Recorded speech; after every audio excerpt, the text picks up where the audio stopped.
So, the first piece of the jigsaw here is thinking and behaviour. Okay? So, self-talk, triggers, dendrites, neurological pathways, positive attitude, and choosing behaviours. Now, if you are used to coming on these sessions, you know I have talked about this over and over again. We have sessions on your YouTube channel about self-talk, what to say when you talk to yourself, all this type of stuff. The point I want to make here is quite interesting, okay?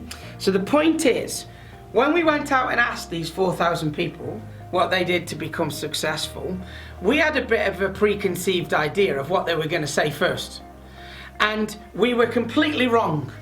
So our preconceived idea of what these guys were going to say first, what did you do to become successful? We thought they were going to say, we had a clear target, we knew what we were aiming for.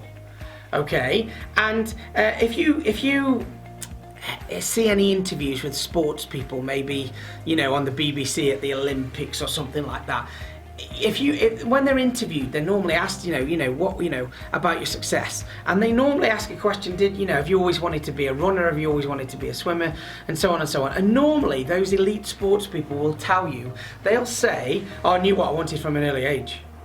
Yeah, I knew as soon as I could pick up a golf club, I knew I wanted to be a professional golfer. As soon as I could, got in the water, I loved it, and I knew what I wanted to do for a living. So one of the first things we thought people would say was a very clearly defined goal. Now that did come in the research because it's the next piece of the jigsaw, but actually overwhelmingly what came back from people when we said to them, what elements, what principles made you successful, the main first thing that came back was having the right mindset. Having the strength of mind to be able to overcome adversity, not listen to the naysayers that are out there, and actually get onto it. And quite interestingly, when it comes to target setting, a lot of those people actually kept a lot of their goals quite secret. And what I mean by that is they kept them to themselves. And why did they keep them to themselves? The reason, very simply, there's a lot of naysayers out there. Yeah? When you tell somebody that you're trying to achieve a stretch goal, they may look at that and they may try and put you off. And it might not even be on purpose. They may try and put you off because of their lack of confidence, for argument's sake. I remember I was 30 years old. I wasn't very fit. I'd smoked for 15 years at this point. And I wanted to get fit, stop smoking, and so I decided to run a half marathon. And I remember telling my brother that I was going to run a half marathon. Now, my brother is a deputy head, PE teacher, used to play football for Crewe Alexander professionally, exercises on a regular basis, okay? I remember telling him that, and I can remember him visibly laughing at the fact that I was going to run a half marathon, laughing out loud, okay, when I told him. I can still picture it in my mind now. Now, actually, because of my personality, what that did is it spurred me on to prove him wrong, that I actually could go and do this, and I ended up running 5 half marathons. However, depending on your personality, that could have knocked confidence. That could have made me go away and start going, oh, maybe that's too big. Maybe that is too big.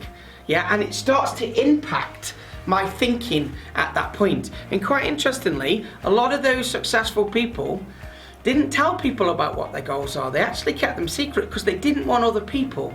Other people couldn't quite see how they would get there, and because of that, they tried to close them down. And you'll often find that if somebody else is not very confident, they will try and close your goals down because it makes them feel awkward. And those are the people that you kind of need to politely remove out of your lives at this point, or at least remove out of your head at this point. And even family do this sometimes. Yeah, even family. My dad, bless him, love him to bits. He helps me loads with the business. It's all great, fantastic.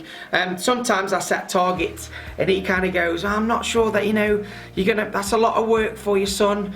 Are you really sure that you're gonna, are you prepared to do that? It is. Why don't you just aim for this first and then, and I know he's doing it because he loves me and he wants to get the best for me. But actually sometimes that doesn't help, because sometimes I don't want to aim for 6 foot, I want to aim for 100 foot, don't I? yeah? And if I aim for 100 foot and miss, that's okay. But I'll tell you what, I'll clear that 6 foot, no problem. So just bear that in mind when it comes to having the right mindset and the right thinking and behaviour. Other people can influence us, and sometimes not in a great way, okay? You've heard me talk about self-talk, helpful and hindering, before. We've had that conversation. When you talk to yourself, it needs to be helpful and not hindering. I can do this, I can't do this. Okay, your brain will follow your, excuse me, your brain will follow your instruction no matter what. I can do this, I can't do this. Your brain will then follow that instruction and give you the relevant chemical release in order to do one or the other.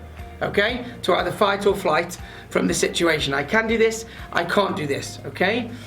Triggers is helpful self-talk, pictures, something like that that you see or say 2 or 3 times a day.